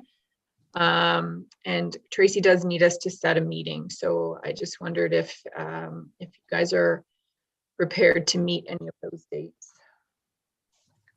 I'm okay with any of them. Okay. I'm just looking at the calendar here, 18th, 20th, 27th. Something tells me the 20th. I think I'm good to go with any one of those also. Okay. All right, well, let's, if everyone's okay with everything, let's set it for the 18th then. And just to let you all know, Tracy is doing the law course with AMCTO, and it's a Zoom all day every Wednesday for the next few weeks. So she won't be available for our regular Wednesday meetings. And she's doing her best to juggle her schedule around those things. So just letting everyone know. Am I correct in assuming that this committee of adjustment meeting is to okay a variance? I'm not sure. I believe it is. Tracy has sent out public notice, and she'll send you the packages as she always does. Okay. She just wanted us to set a meeting, so she'll follow up and send that stuff out. And I believe that the public notice must have already gone out because the time she lined this up with the time required for the Planning Act. So she'll be in touch for that. Okay. Staff report, does anyone have any questions or comments on the OPP board discussion? Councillor Vermeer has agreed to sit in on the original committee meeting that will discuss what the model will be to go forward. And as you can see, I did include a little mention of Algonquin Park, just because I don't think that we should be representing them at that table. Holly, I agree with you, if I may comment. I think that should also be included as you're suggesting, because they take a lot of OPP time, and there's quite a population there. And I think further to that, Richard, I think I mentioned their requirements are vastly different than ours. So yeah, I think John Swick is in agreement, so I'm hoping that the committee will take that forward. So yeah, that's just all information. And does anyone have any other questions of me regarding reporting? No. Um, Okay, thank you, Holly. Are there any councillor reports? I don't think anyone has been attending any meetings, but I may be wrong in regards to that. Excuse me, Jane? Yeah, go ahead, Councillor Florent. I'd just like council to acknowledge the passing of former councillor Frank Kuyak. Mm-hmm. Thank you for that. I just heard of that yesterday, and I don't even know when Mr. Kuyak passed away. Was it yesterday? That's my take on it, was night before last, sometime through the night. One of the local media have reached out to me, and they are wanting to do an article, a memorial article in regards to Mr. Kuyak. So if anyone has any suggestions or would like to be involved in contact, I could reach out to you, wanting to have memories and conversations in regards to, Mr. Kuyak's very long life as a guide, starting as a child, and in Erie Township, in South Algonquin, and in Algonquin Park. So if anyone wanted to share remembrances, if you could let me know, or I could send out the email from the media. If I will do that later today, if anyone wants to participate in that. And thank you for mentioning that. And I would go ahead, Holly. No, I was just going to say we should probably open that up to the members of the public. If there's anybody watching, the newspaper did contact me as well. So if there's anybody who would like to provide some information or thoughts on that, just contact the office and we can put you in touch with the gentleman that's writing the article. Thank you, Holly. That's great. Let's do this up well for Frank. He's a major character and wonderful person of our community. So thank you. So we're at agenda item number 9 in our agenda. Was there any business arising with council from the 2 sets of minutes that we have approved? Hearing none. Was there any unfinished business? Okay, so we have in number 11 correspondence action items, just the fact that the revised map of South Algonquin was included in there so that council could look at that. And there is something further on in regards to that. Any comments? I thought it looks good. It looks good. Mhm. All right, thank you. Where are we now? Okay. In item 12, we have the correspondence. Are several items of correspondence. I could go through them individually to see if there's anything that council wanted to bring forward. The Renfrew County District Health Unit strengthening enforcement of stay-at-home orders, and we're in receipt of almost daily communications in regards to the COVID from the Renfrew County and District Health Unit. There is now the opportunity to provide input into strengthening municipal codes of conduct. I'm sure each member of council has received that email. It's here if you want to look at it, if you want to participate. Opportunities to comment in areas of the code of conduct of municipal representatives. The inclusion of the Federation of Ontario Cottage Association, FOCA, their early spring and cottage country updates. I find these things really interesting to read.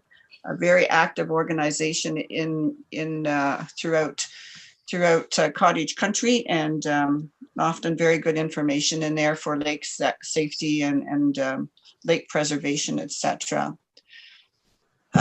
We have the official declaration of the emergency of the provincial emergency under the Emergency Management Civil Protection Act and the Reopening of Ontario Act. And we have from the South Algonquin, former South Algonquin business, SABA is now the Business Alliance. Their April bulletin was included. It's very informative. As number 6, the Business Alliance, the One Fine Day zine that they are working with. And finally, the comments or the appreciation from the Valley Manor redevelopment from the St. Francis Valley Healthcare Foundation of their very successful campaign for the Valley Manor, which had a original goal of $500,000 and came in at 1 million. So that is a very huge endorsement for the Valley Manor rebuild. So that was very good. Thank you. So we will go forward then to new business. Mayor? Yes, Richard? I apologize. I slipped up and I had a comment here for both Holly and Dave. Holly made a request for, I would say a couple of meetings ago, wondering where we could use COVID funding. And I'm just wondering, Dave, would it be, and Holly both, the cottagers the majority of the cottagers have not been able to come or have not come to their cottage based on the health suggestions and to stay at home.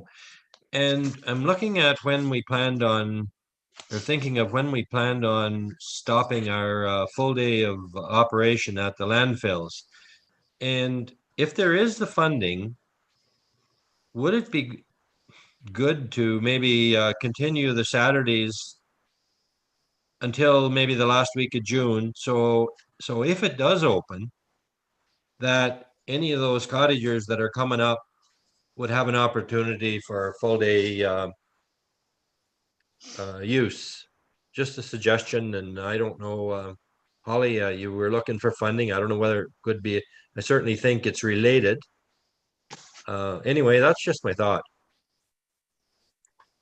Well, thank you, Richard. And I'm sure Holly and Dave would take that under advisement. And as it certainly has been very effective, these full days. And as Dave indicated in his report, the landfills at Whitney and I'm sure Madawaska, people are really doing a lot of things at home, inside their homes and outside in their yards. So it's good to have it available. So can we leave that? What's Holly? the thought, maybe?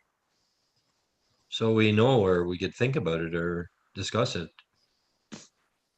Well, I think Dave could look at that and get back to us, Richard.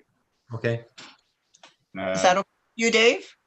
Yeah, I'll just review it with staff and I mean, if I guess if consensus among council is that we look at that, then That would be, yeah. That we, put it in It's- motion or. it seems like we continue to creep more and more and more service out of our landfills. It feels to me like the public is confused about when we're open and closed because we do these knee-jerk reactions like this, you know, let's just decide to keep it open for a few more weeks. I think traditionally it's been 8 weeks of spring, and we extended it a little bit last year because of COVID.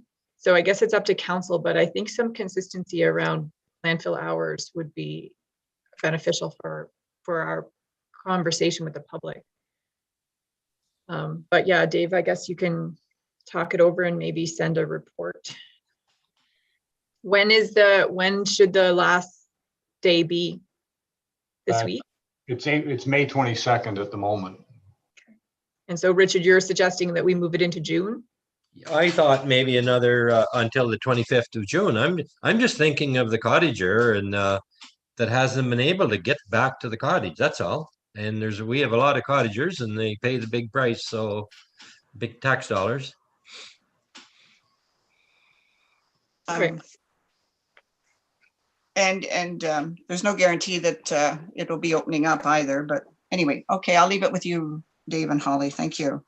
All right, so we're at agenda item 14, motions of council. So I will start with the motions. I have the motion moved by Councillor Florence, seconded by Councillor Bongo. Be it resolved that the Council for the Corporation of the Township of South Algonquin awards tender SA 2021-01 supply and application of liquid calcium chloride to Miller Paving Limited in the amount of $53,955, including HST. Any discussion? Call the vote. Councillor Collins. For. Councillor Florent. For. Councillor Harper. For. Councillor Bongo. For. Councillor Shala. Or It's carried. The next motion. Let me see this one. I have this motion moved by Councillor Harper, seconded by Councillor Shala. Be it resolved that the Council for the Council for the Township of South Algonquin accepts recommendations of the fire chief and approves the application received from Brooke Perry to become a member of the South Algonquin Fire Department Whitney Station. Any discussion? Call the vote. Councillor Collins. For. Councillor Florent. For. Councillor Harper. For. Councillor Bongo. For. And Councillor Shala. or It's carried. The next resolution moved by Councillor Florent, seconded by Councillor Bongo. Be it resolved that the Council for the Corporation of the Township of South Algonquin authorizes the CAO clerk treasurer and the mayor to accept and sign the 2020 financial audit as presented on May 5th, 2021. Any discussion? Hearing none, I'd call the vote. Councillor Collins. For. Councillor Florent. For. Councillor Harper. For. Councillor Bongo. For. Councillor Shala. or Carried. The next one. Okay, I have this resolution moved by Councillor Collins, seconded by Councillor Harper. Whereas municipalities and First Nation communities receiving direct and or supplemental services from an OPP detachment are being asked to submit one proposal per detachment indicating the composition of their board and, if needed, a rationale for multiple boards and the composition of each additional board. And whereas municipalities and First Nations within a detachment are asked to work together to determine the composition of their board or boards, as well as the manner in which they will submit their proposal to the ministry. Now therefore be it resolved that the Council of the Township of South Algonquin hereby supports a detachment board composition of 11 with 1 representative from each municipality, 1 from Pikwakanagan, 1 from 1 provincial appointee from within the area of Bon Cher Valley, Madawaska Valley, Brudenell, Lyndoch, and Raglan, and Pikwakanagan, 1 provincial appointee from within the area of Killaloe, Haggerty, and Richards, North Algona, Wilberforce, and Bon Cher Valley, and 2 community appointments, 1 from each of the areas similar to the provincial appointees. And further, that council hereby appoints Joe Vermeer as the representative for the township of South Algonquin. And further, that an appointee be added to represent Algonquin Park. And further, that a copy of this resolution be forwarded to CPAC Secretary and Deputy CAO Clerk Treasurer Tammy Gujraw at Killaloe, Haggerty, and Richards. Any discussion? Calling the vote, Councillor Collins. For. Councillor Florent. For. Councillor Harper. For. Councillor Bongo. For. Councillor Shala. For. It's carried. Thank you. The next resolution, I have this resolution moved by Councillor Bongo, seconded by Councillor Shala. Whereas Council for the Corporation of the Township of South Algonquin passed resolution number 20-180 to authorize staff to purchase wayfinding maps as discussed at the November 25th, 2020 Asset Management Committee meeting. And whereas since the passing of said resolution, Council made revisions to the wayfaring map. Therefore, the Council for the Corporation of the Township of South Algonquin hereby rescinds resolution number 20-180 and directs staff to order 2 wayfaring maps as presented in the council package. Any discussion? Call the vote. Councillor Collins. For. Councillor Florent. For. Councillor Harper. For. Councillor Bongo. For. Councillor Shala. For. Carried. Thank you. The next resolution. Okay, I have this moved by Councillor Shala, seconded by Councillor Florent. Be it resolved that the Council for the Corporation of the Township of South Algonquin authorizes the mayor and the CAO Clerk Treasurer to sign the interim CAO Clerk Treasurer contract for the engagement of Brian Martin. Any discussion? Call the vote. Councillor Collins. For. Councillor Florent. For. Councillor Harper. For. Councillor Bongo. For. Councillor Shala. For. It's carried. Welcome aboard, Brian. Thank you. Agenda item number 15. Are there any notice of motions? Hearing none, we'll go to number 16, bylaws. And the first bylaw, I have that moved by Councillor, first and second reading of this bylaw moved by Councillor Harper, seconded by Councillor Collins. First and second reading, being a bylaw to adopt optional tools for the purposes of administering limits for the commercial, industrial, and multi-residential property classes for the year of 2021, and that it be read a first and second time and be referred to the committee of the whole. Call the vote. Councillor Collins. For. Councillor Florent. For. Councillor Harper. For. Councillor Bongo. For. Councillor Shala.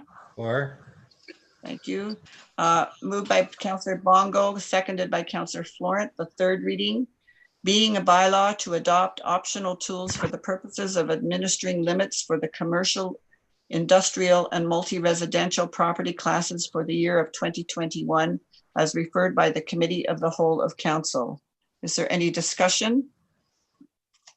Calling the vote, and that it be read a third time and passed in number 21-637, and that the said bylaw be signed by the mayor and the CAO Clerk Treasurer, sealed with the seal of the corporation, and be entered into the bylaw book. Call the vote. Councillor Collins. For. Councillor Florent. For. Councillor Harper. For. Councillor Bongo. For. Councillor Shala. For. Okay, the next bylaw, moved by Councillor Florent, seconded by Councillor Shala, first and second reading, being a bylaw pursuant to Section 34 of the Planning Act, RSO 1990 CP 12 to amend map 21 of 44 to bylaw number 2017-527 by rezoning the property located 102 and 103 Grouse Lane from the shoreline residential SR zone to the shoreline residential exception 3 SR-3 and shoreline residential exception 4 SR4 SR-4 zone as supported by the planner's report dated April 28th, 2021, and that any public or agency comments received have been considered, and that it be read a first and second time and be referred to the committee of the whole of council. Councillor Collins, calling the vote. Councillor Collins. For. Councillor Florent. For. Councillor Harper. For. Councillor Bongo. For. Councillor Shalla. For. It's carried. Moved by Councillor Collins and seconded by Councillor Harper, the third reading, being a bylaw pursuant to Section 34 of the Planning Act, RSO 1990 C.P.12 to amend map 21 of 44 to bylaw number 2017-527 by rezoning the property located at 102 and 103 Grouse Lane from shoreline residential SR zone to the shoreline residential exception 3 SR-3 and shoreline residential exception 4 SR-4 zone as supported by the planner's report dated April 28th, 2021 as referred by the committee of the whole of council. Any discussion? And that any public or agency comments received have been considered, and that it be read a third time and passed and numbered 21-638, and that the said bylaw be signed by the mayor and the CAO clerk treasurer, sealed with the seal of the corporation, and be entered into the bylaw book. Call the vote. Councillor Collins. For. Councillor Florent. For. Councillor Harper. For. Councillor Bongo. For. Councillor Shalla. For. It's carried. The next bylaw. Okay. Moved by Councillor Bongo, seconded by Councillor Shalla, first and second reading, being a bylaw to regulate open air fires, incinerator fires, and outdoor furnace fires in order that ratepayers may make use of fire without detriment to themselves or their neighbors or the environment, and that it be read a first and second time and be referred to the committee of the whole council. Call the vote. Councillor Collins. For. Councillor Florent. For. Councillor Harper. For. Councillor Bongo. For. Councillor Shalla. For. It's carried. Third reading, moved by Councillor Collins, seconded by Councillor Florent. Being a bylaw to regulate open air fires, incinerator fires, and outdoor furnace fires in order that ratepayers may make use of fire without detriment to themselves or their neighbors or the environment, as referred by the committee of the whole of council. Any discussion? Mayor. Yes. Okay, Oh, go ahead, Joe. Councillor Shalla, you were first, and then Councillor Florent. I have, I guess if it was pulled up or we dropped down to it, I have a couple of comments, and I thought we had this all sorted out, but it seems that we used to have fire season included here. We no longer have fire season mentioned even. And it seems like it'd be an unnecessary cost of credits to our burn bylaw plan for people burning in that off season. So my suggestion is that we have it included, and also in that Richard, if I could, that is included. If we could give Holly time to pull the document up. Where is it? Well, it's in the definitions alphabetically. So we've got fire ban. Holly, if you flip it up a bit more. Wait, it's alphabetical, so it's I'm sorry, I'm fire season. Okay.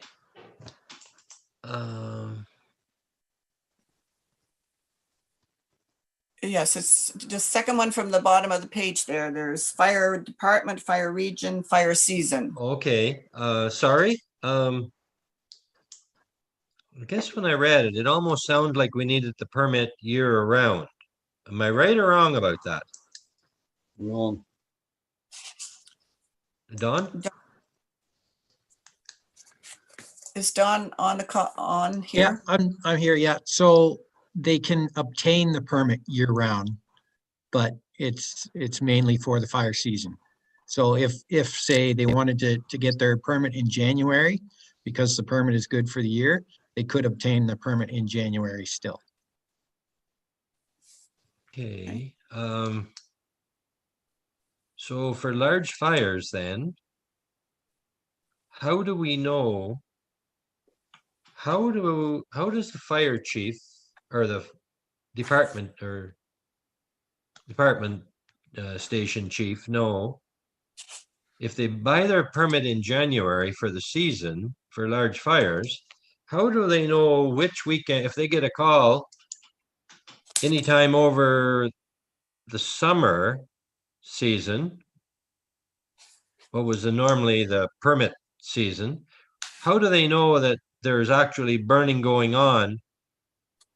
And that's where I thought large fires needed more of a more current permit versus any other type of fire. So how will they know that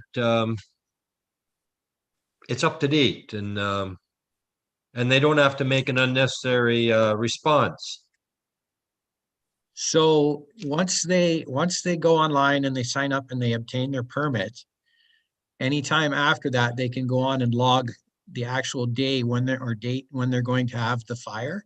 So Okay. even if they obtain a permit in say January for the year, if they're not going to have a fire until, May 1st, on May 1st or April 30th, they can go online and log that they're going to have a fire on the system. And then that's when we're aware that they're going to have a fire. Okay. When they actually obtain the permit is kind of irrelevant, as long as they log when they're actually going to be burning. Okay, thank you. That all makes sense. Now I have one more. In the 3.2, and we talked about that a bit before. If we could drop to 3.2.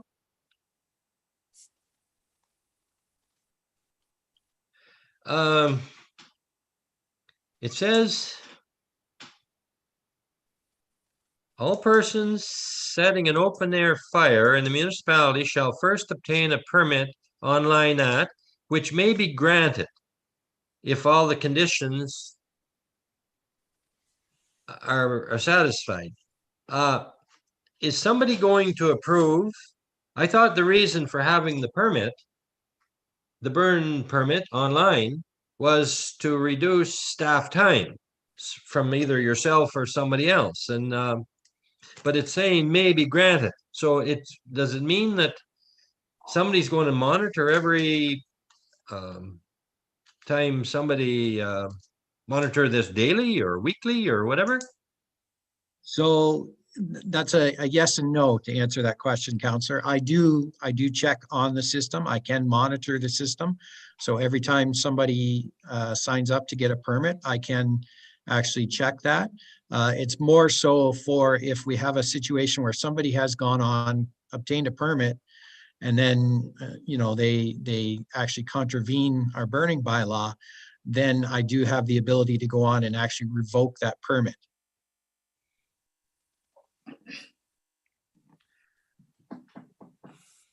Okay, now down,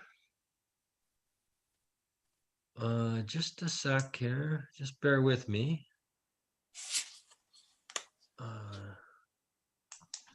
3.2, when it talked about campfires, okay, maybe it's it says an exception. All persons setting an open air fire in the municipality shall first obtain a permit online. And I'm, okay, but down in 3.3, it says an exception to 3.2 will be granted for a campfire. However, I guess what I'm saying is rather than somebody up at 3.2, it's not really, if they only read down so far and they said, well, now I need a permit for burning, having a fire, they're likely going to get one for any type of fire. However, if 3.2 at the top said, all persons set an open air fire in the municipality shall first obtain a permit online, and then we had, with exception of 3.3, okay, then it basically tells them to look at 3.3. If we only need, or if we only, that they don't require one. So if it's telling you down below that you don't, then why don't we give that information up above so it's not confusing? So I'm not sure how to answer that question, Counselor. So all laws are written that way. In this particular case, we would hope that people would actually read through the burning bylaw before they're going to light a fire. And then the exception is that if they're just having campfires, they don't necessarily require a permit. They can still obtain one if they choose to. But what this is saying is that if they're just having campfires, they don't need a permit, but they can still get one if they want to. That way they are able to receive the notifications. Yeah, I agree. And that's what we did talk about, but I'm just thinking it might be, I was just suggesting that they should get the information up front there and say, with the exception as 3.3. I agree, Counselor, but in this case, we want to make sure, like, we have the rules laid out. So the rules laid out in 3.1 and 3.2 are the rules that they must follow. So those are the most important parts of the bylaw. So that's what is displayed first. We want to make sure that people look at that first before they start getting into exceptions. So in this case, the 3.1 and 3.2 are the most important parts. So that's why that's listed first. And again, we're hoping that if anybody is going to be lighting a fire, that they're going to read through the bylaw and make sure that they're aware of the rules. Mm-hmm. Okay, I made my point. Okay, thank you. Councillor Florent? Okay, I have a couple, again, in 3.2, it's where it says that to get the burnpermits.com. When we had the discussion about burnpermits.com, we had always said that you could bypass that and get it from the township office, and the township office staff would apply for the burnpermits.com. There's no mention of that in the bylaw. It just says only available at burnpermits.com. I'm just wondering if that little one sentence in there that something about contacting the township office. Is that a bylaw requirement? Is that a bylaw? Like, does that need to be included in the bylaw, or could that just be a procedure? How else would people know if it's not in the bylaw? Well, I think we're probably going to advertise burnpermits.com in a separate place without the bylaw, right? So we could say, okay, if you advertise that option too, yes. And it'll be on the township's website. Yeah, so we could just put a note under the thing: if you don't have access to internet ever, contact the township. Okay, one of the other, I know it wasn't in, I've reviewed both the latest edition of the bylaw against this one, and it wasn't in the old one either. But where it says about in the whereases for the exceptions for campfires for cooking, mentioned warmth. It didn't in the last one, and I understand that warmth may not be relevant for homeowners because you don't usually light a fire in your backyard to get warm. Under the Forest Fire Prevention Act, it does mention it regarding crown or campfires on crown land are okay for warmth too. I'm not saying that it's wrong to not be there. I'm just wondering why it's not included. It's not a big deal, and I don't want to dwell on it. The other thing I wanted to section 5 regarding the outdoor furnaces. I think our bylaws, and not just our bylaws, but all fire burning bylaws, haven't caught up to the technology of outdoor furnaces. And I'm just wondering why outdoor furnaces are even in a burning bylaw. Why would they be classed any different than any other wood burning appliance? Like, what's the difference whether your chimney goes out through the top of your house or it goes out from an outdoor furnace? Or, like, I can't see the difference. To answer that question, Councillor, that I didn't change that in any way from the old bylaw, just because, quite frankly, I think there's a lot of them in the township and a lot of people use them, and I didn't want to interfere with that or cause any confusion that somebody might think that they're not allowed to use their outdoor furnace. Okay, I think we should be aware that our legislation is maybe behind the times regarding outdoor furnaces. I think as long as they were inspected by a wet certified technician, probably a lot more knowledgeable about them than any of us are. The other comment I wanted to make was on the actual permit itself.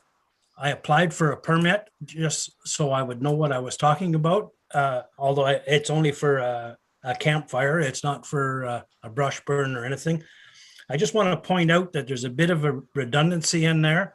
First of all, it assumed that I lived in Whitney, so I had to correct the Whitney and I had to correct the postal code. I don't know why it's presupposing where I live and what my postal code is.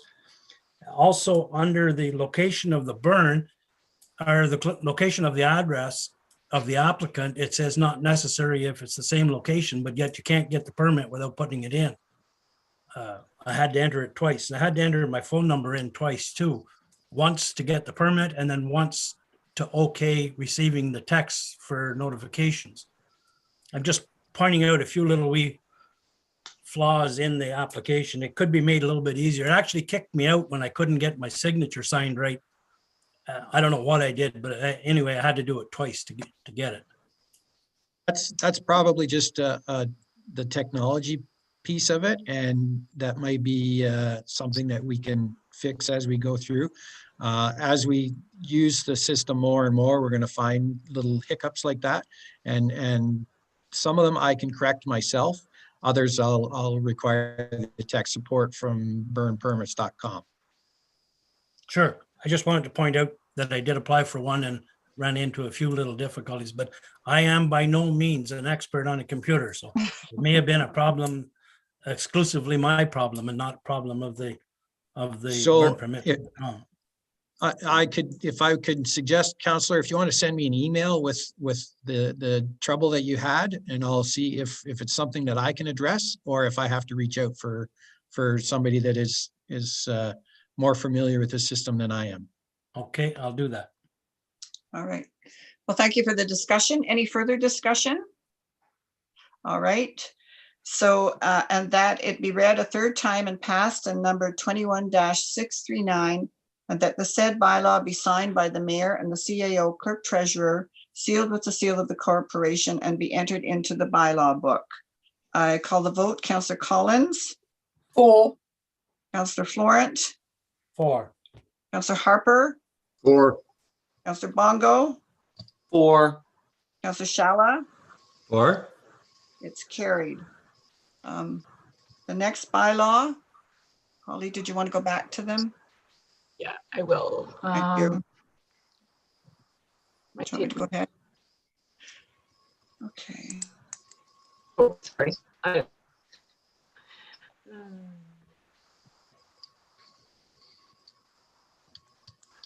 Okay, thank you. Which one is it here? Not there yet. Open air. It's the CO This clerk one, right? treasurer. Okay, yes, the acting. Yes, I've got it. Okay. I have this moved by Councillor Collins, seconded by Councillor Harper. First and second reading, being a bylaw under the provision of section 228 and section 229 of the Municipal Act, RSO 2001 C.25 as amended, to appoint an acting CAO clerk treasurer who shall have all the powers and duties of said office under the Municipal Act and every other act, and that it be read a first and second time and be referred to the committee of the whole council. Call the vote. Councillor Collins. For. Councillor Florent. For. Councillor Harper. Or Councillor Bongo. For. Councillor Shala. Or, Thank you. Moved by Councillor Bongo, seconded by Councillor Florent. The third reading, being a bylaw to provide for the appointment of an acting CAO clerk treasurer as referred by the committee of the whole of council. Any discussion? Hearing none, and that it be read a third time and passed and numbered 21-640, and that the said bylaw be signed by the mayor and the CAO clerk treasurer, sealed with the seal of the corporation, and be entered into the bylaw book. Calling the vote, Councillor Collins. For. Councillor Florent. For. Councillor Harper. or Councillor Bongo. For. Councillor Shala. or, And it's carried. Thank you. Agenda item 17. Okay, resolution to move into a closed session. I have a resolution to move by Councillor Harper, seconded by Councillor Shala, that the council for the corporation of the township of South Algonquin move into a closed session at 11:18 to consider subject matter regarding Ontario Municipal Act, Part 6, Section 239, subsection 2D, labor relations or employee negotiations. Calling the vote, Councillor Collins. For. Councillor Florent. For. Councillor Harper. or Councillor Bongo. For. And Councillor Shala. or,